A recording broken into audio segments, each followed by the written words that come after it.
Olá pessoal, sou Raquel Pelacani, professora de História aqui do curso Supermódulos, e na aula de hoje a gente vai dar prosseguimento aos nossos conteúdos. Vamos falar sobre as invasões holandesas ao Brasil colonial e todo o contexto histórico que envolve essas invasões, né? Ou seja, a União Ibérica, tá? Então, para a gente iniciar, é muito importante colocar para vocês que as invasões holandesas não são assim um conteúdo apenas básico para você estudar, porque afinal de contas é um conteúdo que está no edital da sua prova, não.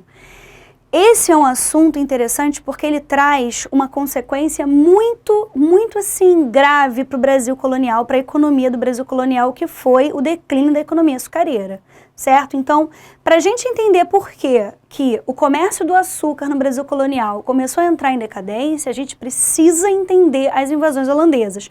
Não só as invasões, mas todo o contexto histórico que ela traz. E é exatamente a partir disso que a gente vai falar. Bom, só para a gente fazer um corte temporal, as invasões acontecem na primeira metade do século XVII, 1630, e os holandeses eles ficam aqui até 1654, quando são expulsos numa revolta chamada Insurreição Pernambucana.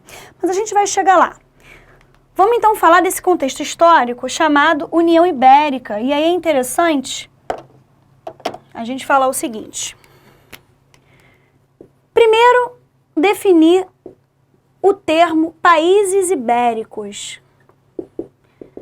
A Península Ibérica é uma região da Europa, né, uma península, obviamente, como o nome já diz, que reúne dois países, Portugal e Espanha.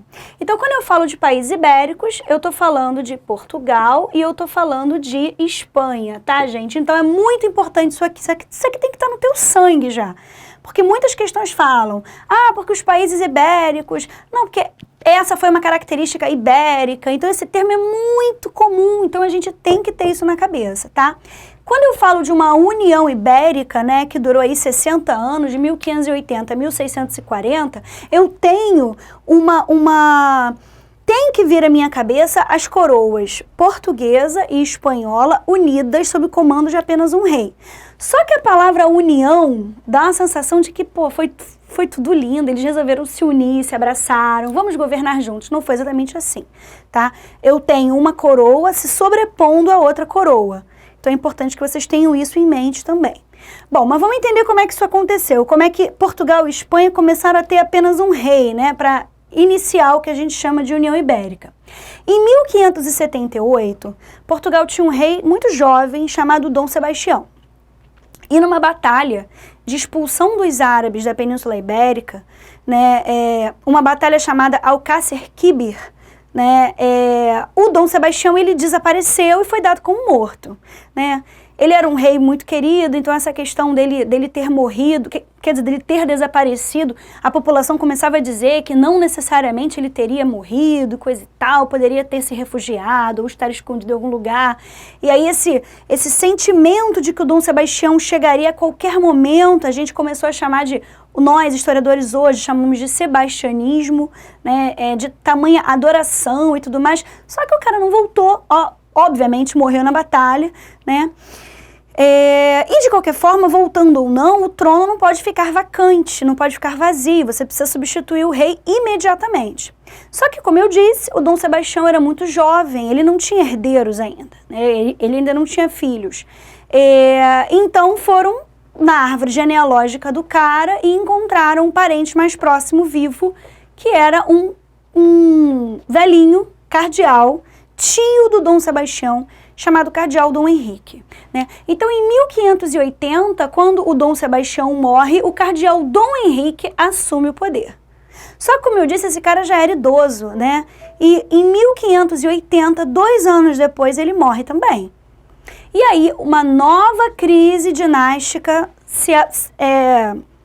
chega em Portugal, né? Abate a coroa portuguesa, porque se o cara é cardeal, teoricamente ele também não tem filhos. Pelo menos não tem filhos reconhecidos, né? Então você tem uma nova crise dinástica, porque um parente mais próximo daquela dinastia não foi encontrado.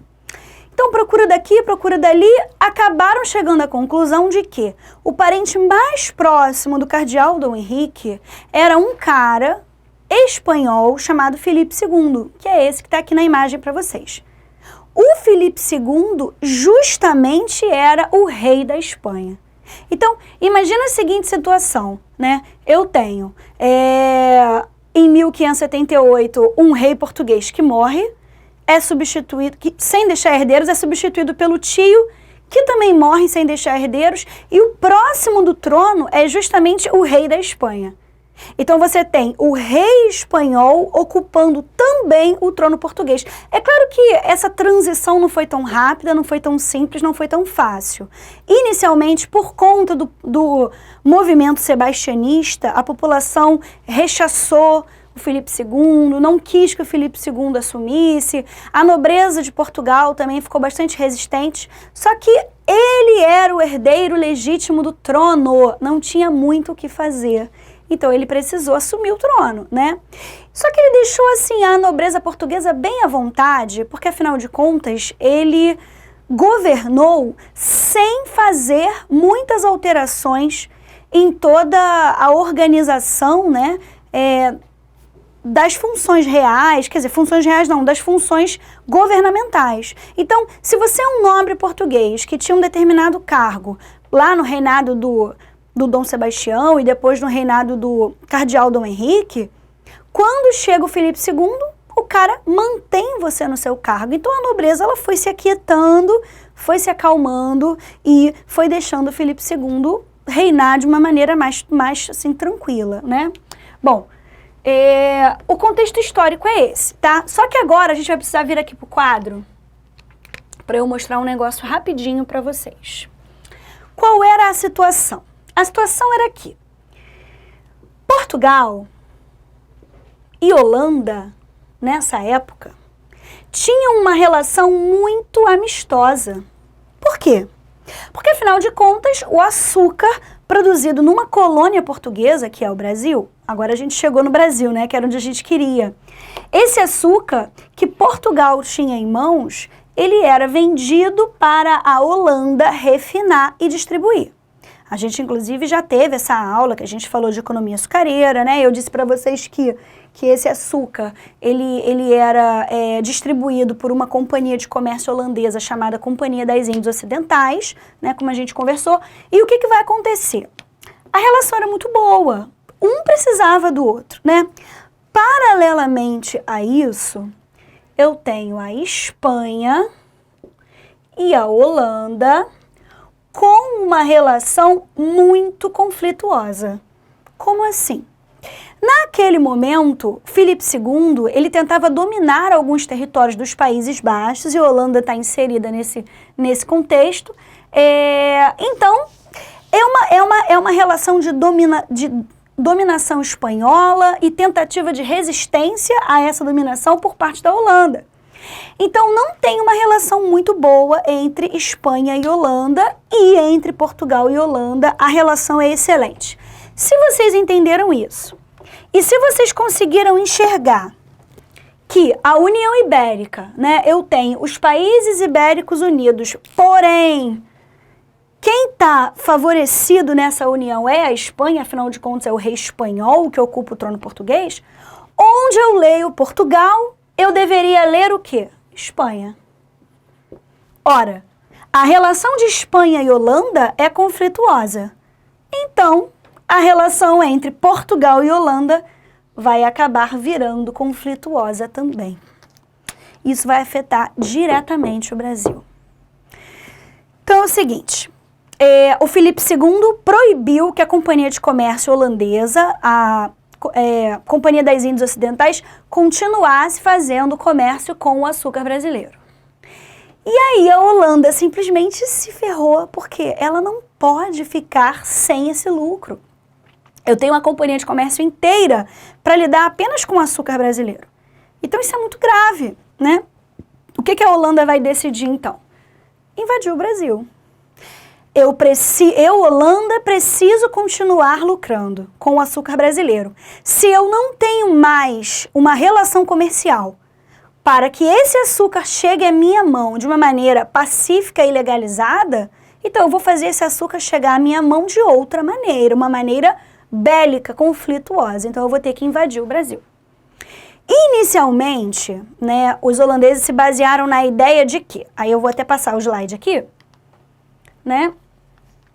Inicialmente, os holandeses se basearam numa ideia de que eu preciso tomar o território brasileiro inteiro. Eu preciso tomar o Brasil inteiro. Só que, conforme o tempo for passando, né, a Holanda vai tentar tomar o Brasil inteiro, não vai conseguir, vai se deparar com a magnitude do território brasileiro, com a grandiosidade, e ela vai perceber que, cara, não dá para tomar o Brasil. Vamos, então, tomar apenas a região, né, produtora de açúcar. E aí, daqui a pouco eu volto nesse slide, e aí a gente tem 3 tentativas de invasão da Holanda aqui no Brasil, né? Uma em 1624, que ocorre em Salvador. Afinal de contas, Salvador é a capital do Brasil. Se eu quero dominar um território, a primeira coisa que eu tenho que fazer é dominar a capital.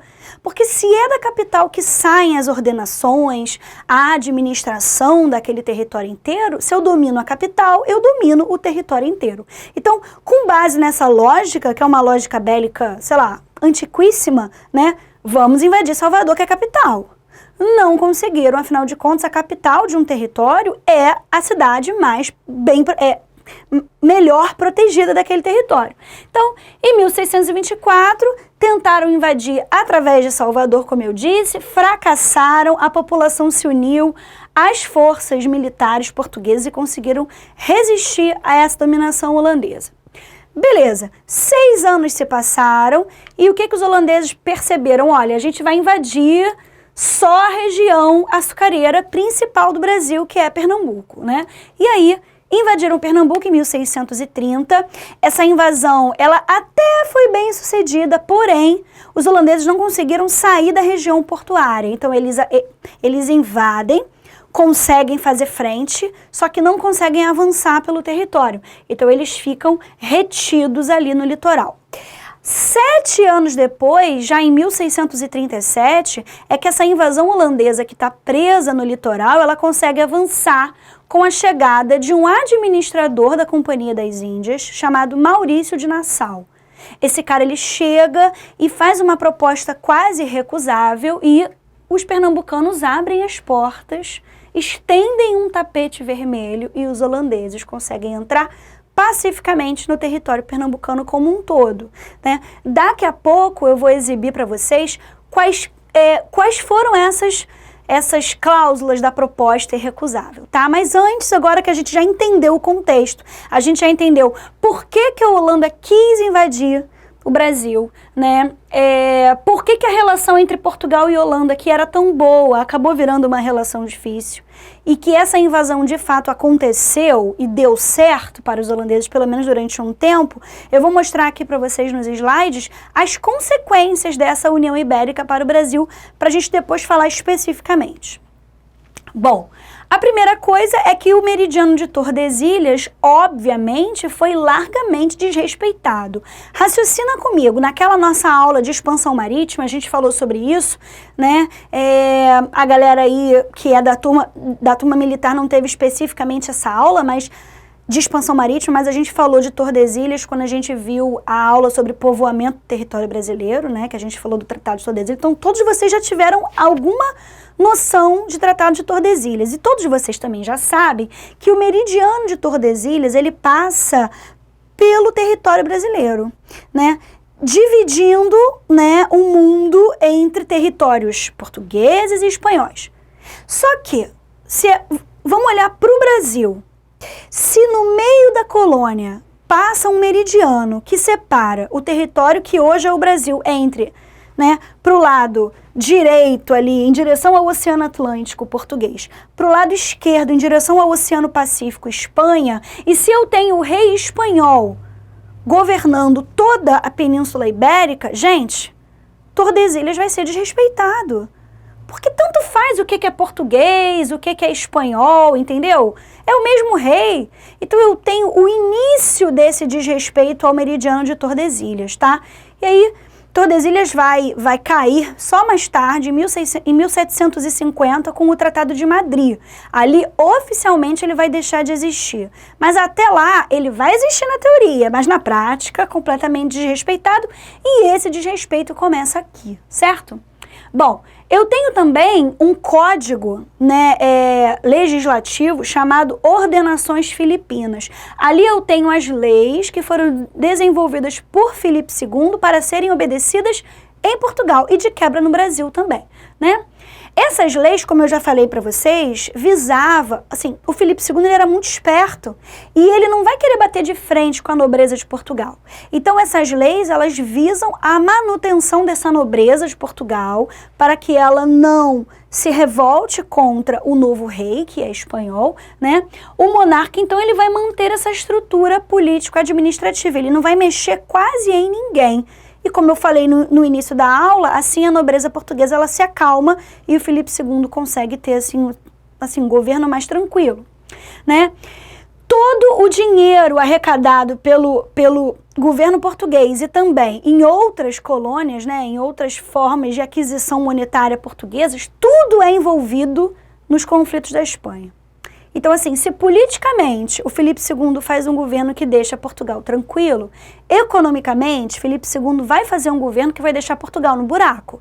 Ele vai esvaziar os cofres portugueses, né, e vai direcionar essa verba toda para todos os conflitos que a Espanha está promovendo. O Filipe II tinha uma postura muito bélica, né? Então ele gostava muito de conflitos e de guerras, era a forma que ele tinha de resolver várias questões. O exemplo foi esse que a gente deu, né? Dele estar tentando invadir a Holanda. Bom, voltando aqui. Tudo isso, toda essa decadência econômica de Portugal, promovida pelo governo do Filipe II, leva a uma decadência naval e militar. É óbvio, né, gente? Porque sem dinheiro, Portugal não vai conseguir manter, por exemplo, suas tropas funcionando plenamente. E aí vai acabar trazendo uma consequência gravíssima. O Brasil, com essa decadência naval e militar de Portugal, o Brasil ele vai ficar menos protegido, o que vai facilitar as invasões holandesas, certo? E aí, a última consequência é essa, as invasões holandesas no Nordeste brasileiro. Tudo bem? Acho que tá dando para vocês entenderem, né, com tranquilidade, né? Esse próximo slide aqui, a gente já até falou um pouquinho dele, né? Aqui eu falo um pouco, esse parágrafo, eu vou falar um pouco dessa questão conflituosa entre Portugal, né, entre Espanha e Holanda, uma situação conflituosa que acaba se instalando na relação entre Portugal e Holanda também, e as invasões. Agora, eu vou mostrar para vocês quais foram as propostas que o Maurício de Nassau ofereceu para que os pernambucanos resolvessem receber os holandeses com muita assim, satisfação, inclusive, né? Eu havia mencionado que foram assim, propostas irrecusáveis, e realmente, né, para os colonos naquele momento, eles compararam a administração portuguesa, que era o que eles tinham até então, e a proposta de administração da Holanda, né? Então foi um negócio assim, incomparável, assim. E aí eu preciso falar um pouquinho sobre a diferença de mentalidade dos portugueses e dos holandeses para que oferecessem propostas tão diferentes, né? Se eles ofereceram propostas diferentes para um mesmo povo colonizado, é porque eles têm uma mentalidade diferente. Bom, primeiro, assim, antes de tudo, a gente tem que entender que quando eu falo que Portugal administra o Brasil, eu estou falando do país Portugal. É um projeto, né, de Portugal como um país mesmo. A coroa portuguesa administra o Brasil, né? É uma parada assim, governamental português. Não era o que acontecia com a Holanda, né? Quando eu digo assim, os holandeses invadiram o Brasil, eu não estou falando que é o governo holandês invadindo o Brasil. É uma empresa holandesa que invade o Brasil. Então, a gente já começa com uma diferença brutal. Porque quando eu falo em Portugal, eu estou falando de uma nobreza. Estou falando de uma nobreza. Então, os caras, eles entendem que terra é poder, entendeu? Que eu preciso cercear liberdades e tal. Uma mentalidade nobre.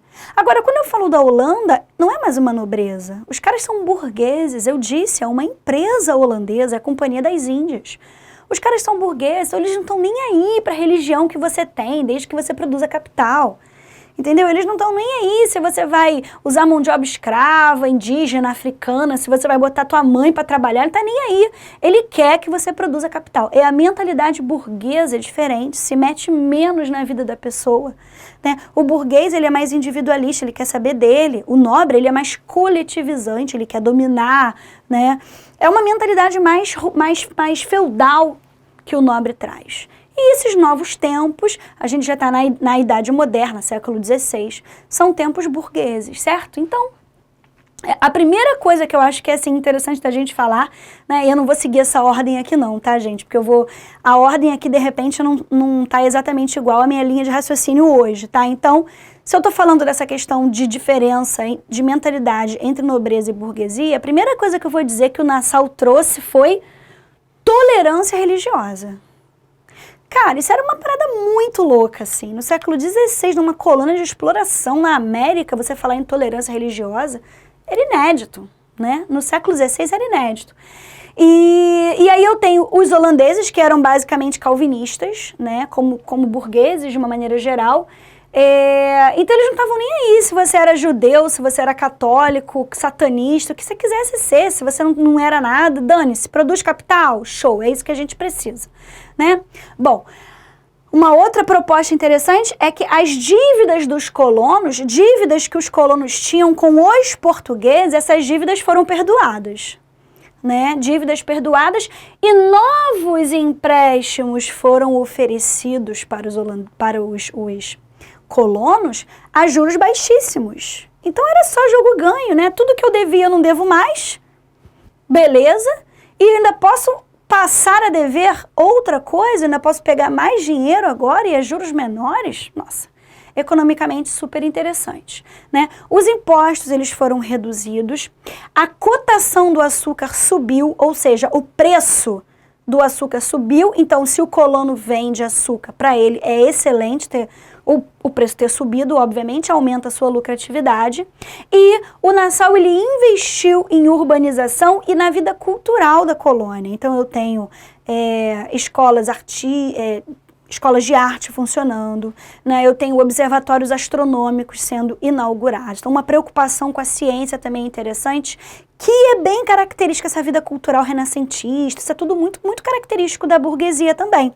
Então, eu tenho toda essa questão de uma vida cultural sendo implementada, uma liberdade, assim, de uma nova mentalidade chegando, porque afinal de contas tem tolerância religiosa, né? Eu tenho uma situação econômica mais interessante. Então, tanto faz se eu estou sendo governado por Portugal ou por Holanda.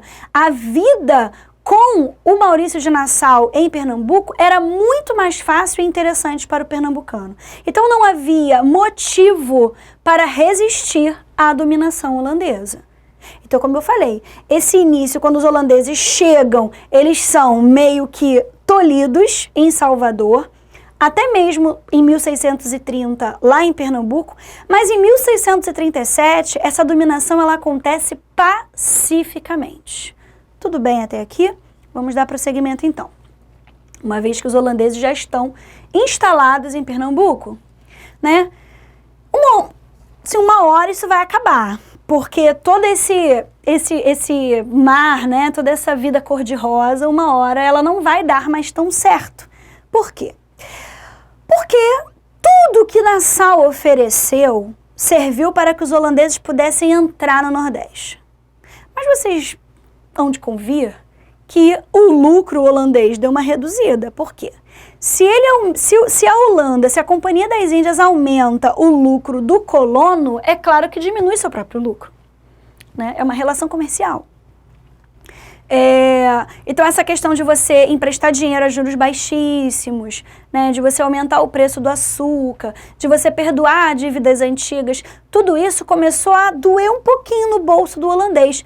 E o que o dono da Companhia das Índias falou para o Nassau? Nassau, excelente papel, você ofereceu as propostas, a galera, pô, se apaixonou por você, deixou você entrar, entendeu? Deixou você dominar o território todo, excelente.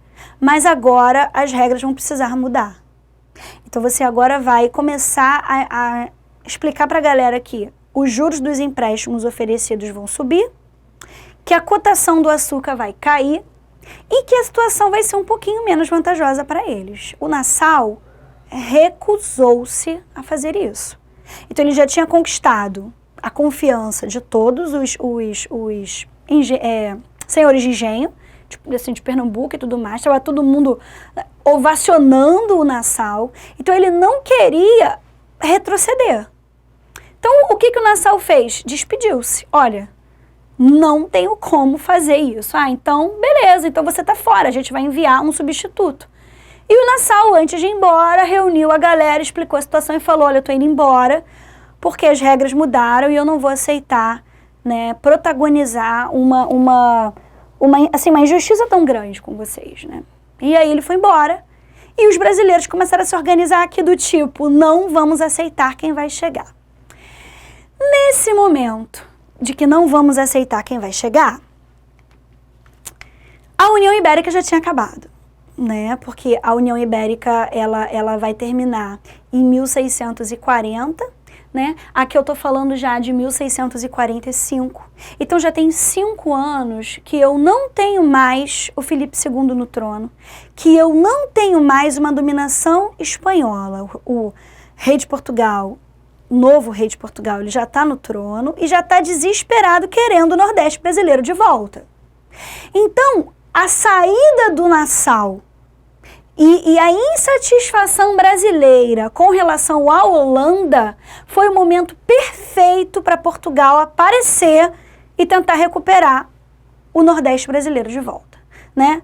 Ofereceu aos brasileiros um apoio do tipo, olha, se vocês quiserem apoio para acabar, quer dizer, para expulsar os holandeses daqui, contem comigo, se rolar da gente conseguir, eu ofereço novos empréstimos, eu perdoo a dívida que vocês têm com os holandeses, ou seja, novas propostas interessantes no cenário econômico nordestino brasileiro, né? Então esses caras aceitaram.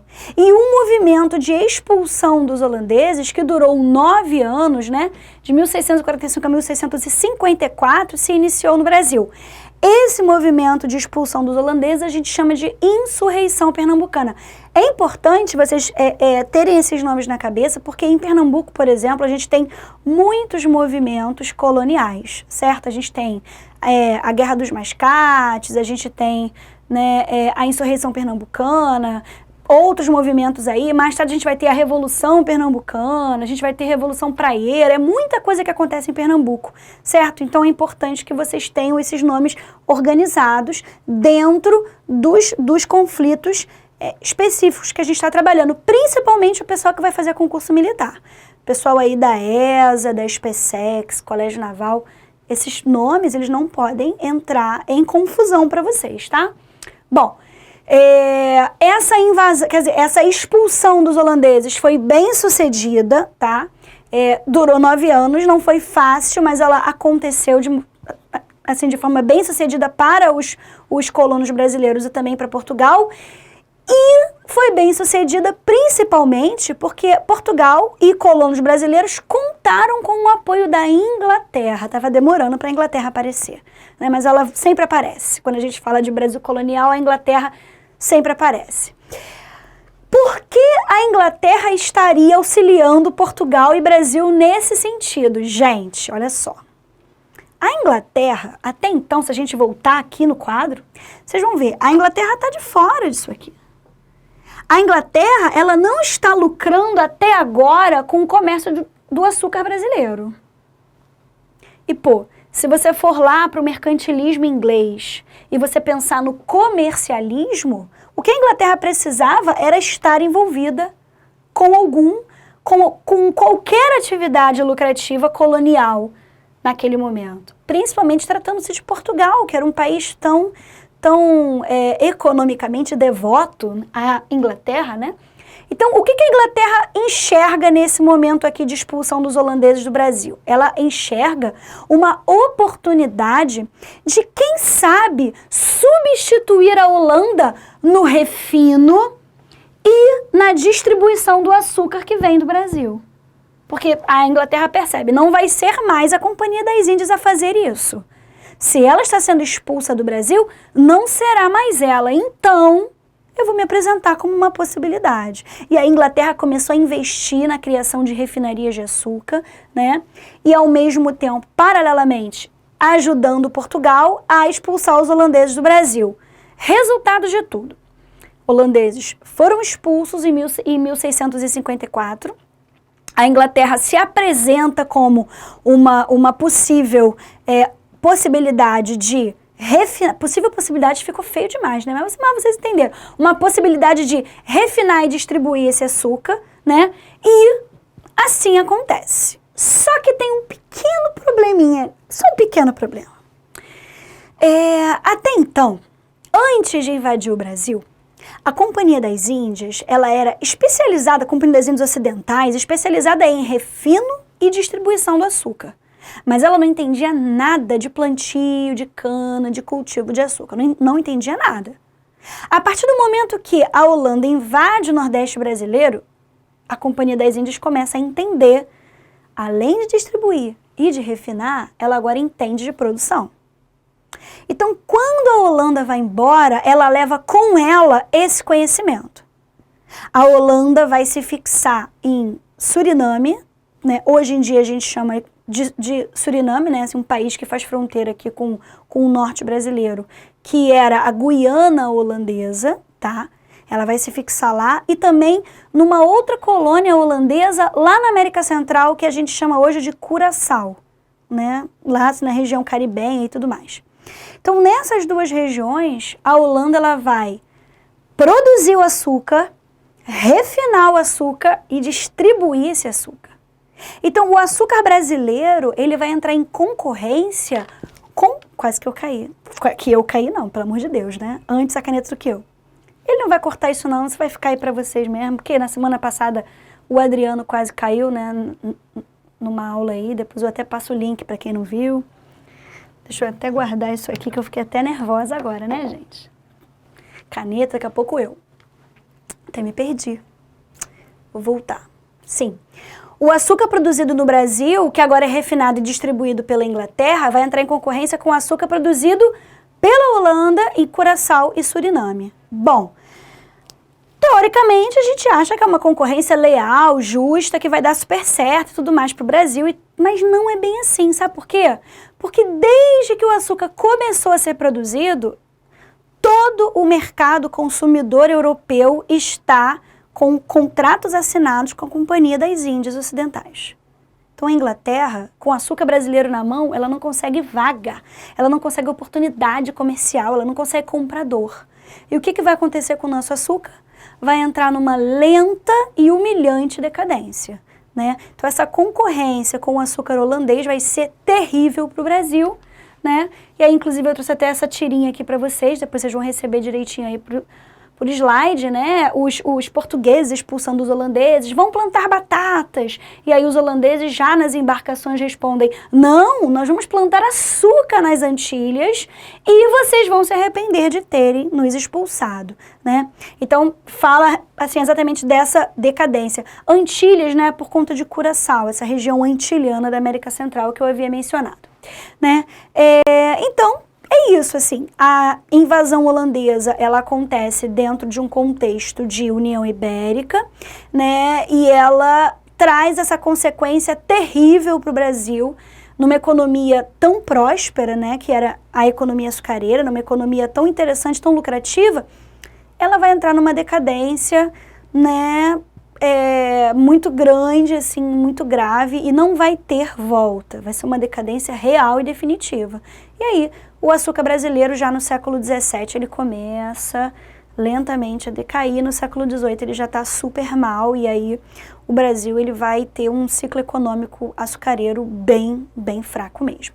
Bom, espero que vocês tenham gostado da aula de hoje, a gente encerra aqui nesse momento, depois eu vou direcionar algumas questões para que vocês possam fazer, né? Não esqueçam que agora as listas assim, de exercício, toda a nossa comunicação está lá na nossa nova plataforma digital, né, que vocês já estão inseridos. E não esqueçam também de colocar o nomezinho de vocês aqui abaixo no vídeo, porque é o nosso registro da presença de vocês, tá? Então, a gente se mantém aí um pouco saudoso à distância, mas a gente continua com as nossas aulas, tá bom?